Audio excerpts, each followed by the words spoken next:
Hello everybody, welcome to episode number 8, I believe, of the TVRealm podcast. Alongside me is Sarah Stockdale. Hey everybody.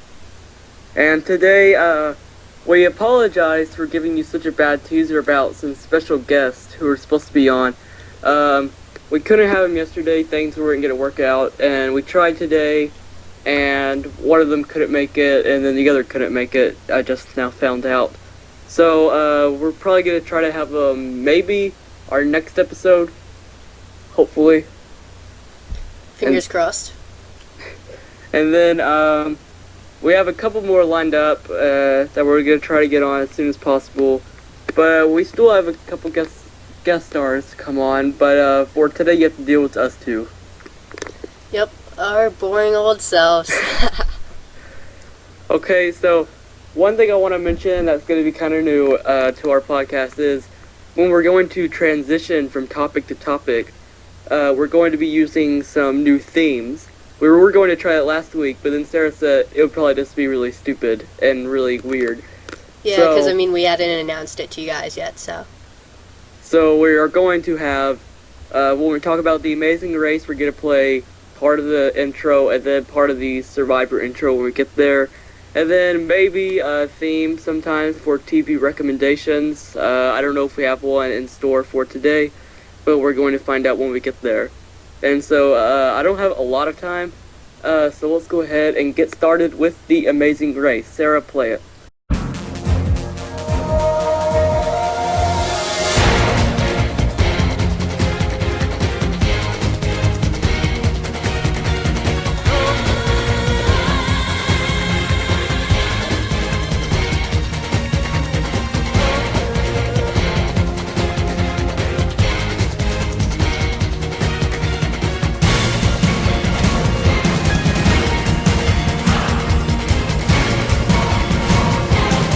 So, the last episode of The Amazing Race,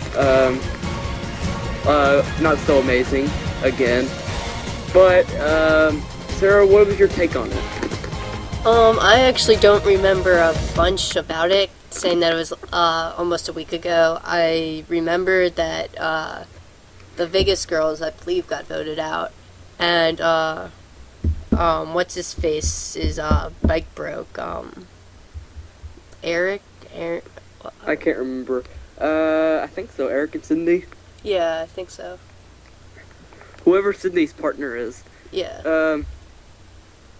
It wasn't that... I mean, there's no real good episodes of The Amazing Race. It's another filler show, as we said last week. I can't remember too much about it either. I watched it on Thursday, maybe. Because I had fallen behind and I finally got able to watch it. Not too much. I like the roadblock. What was that again? They had to go around and count all the Buddhas. They have to memorize all the hand positions. Oh, I remember that. Yeah, and no one could do it but the snowboarders. and Lawrence and Zach, I think. Yeah, and then the rest of them had to work together. I feel bad for Lawrence and Zach, because I think they should have gotten that reward. I think that was very selfish of Andy and Tommy for not giving that up when they had that opportunity, and they wanted to give it up. Yeah, that just wasn't a good. So, how long have we been talking about this subject? For about 3 minutes? We're about done. Yeah, not too long. The Amazing Race is kind of like a filler show and almost like to the point where it's okay to watch, but then when you talk about it, I mean, it's nothing to talk about. There's not drama, there's not really anything.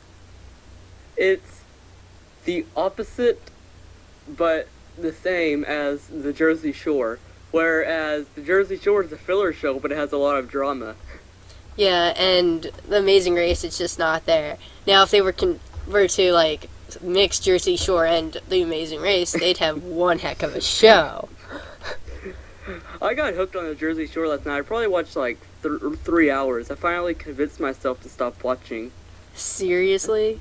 Wow. Like, it was on, and it was like a marathon, so I was kind of like, I haven't seen any past, or a lot from this season, so I thought it would be kind of a good time to catch up. But most of them were one I already saw, and then other ones that came on, it was like around 12 at night. So I didn't really feel like listening to people yelling. Yeah. I just have not watched that show, so don't plan on it. That'd be a good show to talk about on the podcast.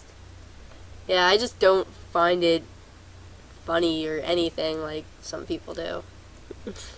Just personal opinion. Except for the couple episodes I watched last night. They weren't the best ever. Too much crying from Snooki. Yeah, but that doesn't take a lot. No, that it was like repetitive. It was like she was angry, then she was sad, and then she was angry again. If you watch the show, it's compared to Ron and Sam from seasons 2 and 3. Lots of issues, but Sarah doesn't know what I'm talking about. Yeah, I have no clue. Okay, so maybe I can do like a solo cast with Jersey Shore. Yeah. But let's move on, I think. Unless you got anything else to add about Amazing Race, which I'm quite positive you don't. Nope, nada. Okay, so let's move on to Survivor Episode 5.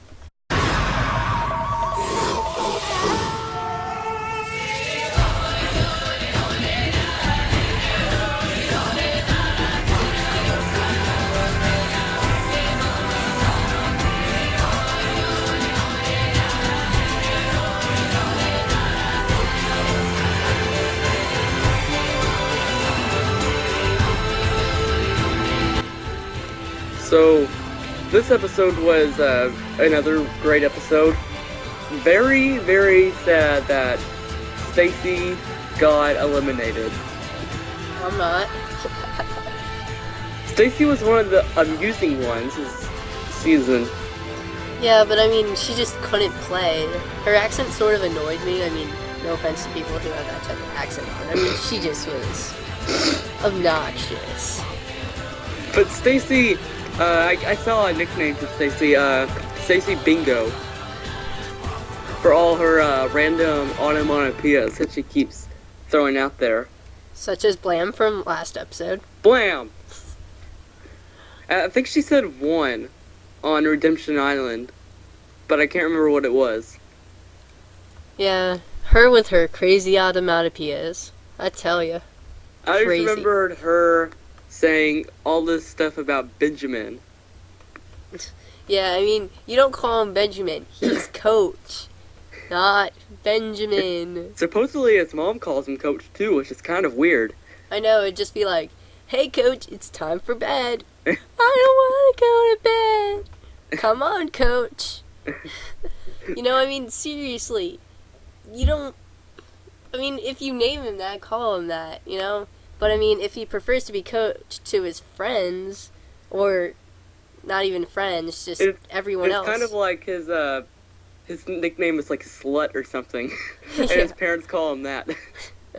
That would be crazy.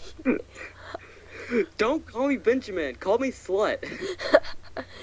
If anyone actually had that nickname, oh my god, that would be hilarious. If you guys know anyone with that nickname, email it in. We will read it on the show, guaranteed. So, and Benjamin doesn't like it when people call him Benjamin. I think that's what we're going to call him on the podcast for now. We're not going to call him Coach from here on out. Seriously? I'm not. I'm calling him Benjamin. Benji. Benry. No, not Benry. Benry actually What likes is Benry? It's like a mix of Ben and Henry, right? Yeah. Yeah, I never got that, because I was like, I don't know anyone else named Benry. So, Benjamin, what are we going to anything we saw with Benjamin this week? Well, he got really worried when Stacy at Redemption Island gave away the info before she got voted out. He was scared out of his wits for that. So then he goes and starts looking for the idol. Yeah, Except for necessarily he wouldn't have found it without Albert's help, because Albert was looking for it too, found the clue, and then gave it to Sophie and Benjamin. What did you think of that move by Albert by telling Benjamin and Sophie about the idol? I don't know if that was the best thing he could do. I mean, he had power in his hands, and by telling other people, he kind of got that power taken away.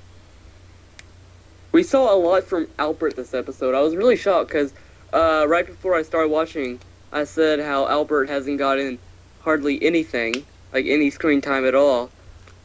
So I was very happy to finally see a lot more from Albert. Yeah, it actually surprised me a little bit too. Especially that I kind of thought he was muscular, he'd be like a tough guy. And like he'd be kind of like, I guess, sort of like the tough guy who doesn't exactly have as many feelings, kind of, I don't know, stereotypical. But he actually is like really, really nice to everybody, and he's like, I think he could go far now, more than I did before. I think Albert is final 7. I may even say final 6 or 5, I mean. I think he's going to go to Redemption Island, but Ozzy's going to be there. Ozzy's going to be there soon. Here's my theory with what to do with Ozzy. This could be our segment. What to do with Ozzy loose. Ozzy, keep him to merge. He is too strong in the individual immunity challenges. So you want to get rid of him before you get too far into the merge. Send him to Redemption Island. So that way he has to actually work from beginning of the merge to maybe Final 5 to get back in the game, which is going to take a long time, and I'm not sure if he could do that or not. There's the strong possibility, but I'd rather him go there earlier. Then, if he comes back into the game, then just toss him out, because if you take him out before the merge, then he's going to flip. Well, I mean, he might flip anyways. He has no alliance at the moment. He is a free agent. Yeah, which, I mean, they should just vote him out next. The only reason they're really keeping him, in my opinion, is the strength they need for their tribe. But, I mean, I have a lot to say about what Keith and Whitney did, but I want to talk about that later. Let's kind of go in sequence in what the episode did. Early on, we saw Brandon crying again, and I was really worried that this was going to be another Brandon sob episode, but I guess we kind of got rid of that last time. yeah, I mean, the last episode was just like cry, cry, cry. But now, I mean, I think that they cut out maybe some of that. He might have cried the same amount. They just didn't feel like throwing all that in. Maybe the editors got annoyed. Can't take it anymore. Stupid Brandon's crying. So, I also say about Brandon, this is the first time we haven't had a lot to say about Brandon this season. Maybe he's starting to kind of build his way into the show, like getting the alliances straight. I don't think he is. I think the editors just cut him out, honestly. There's no way he can hold back crying for 3/4 of an episode. So let's go to the cock train. What did you think of him this week? I think that he could have been a little bit stronger given his position, but I mean, he played fairly well with trying to convince the others to not vote against him, to vote against Elise instead. That was a very good move. Again, we're going to talk about that later. But what did we see from Survive before the challenge? Not the Redemption Island, but the immunity. I don't remember seeing anything, really. Yeah, there wasn't much. They showed more of Upolo, but I think they did show him, Cochran, just doing a lot of different things around camp. The middle-aged Aussie. I think that's what we saw. Did we see that before the challenge? I think so. Okay, so the middle-aged Aussie says it's very easy to fish when it's not. So, is Aussie, like, how was he doing in this game compared to previous games?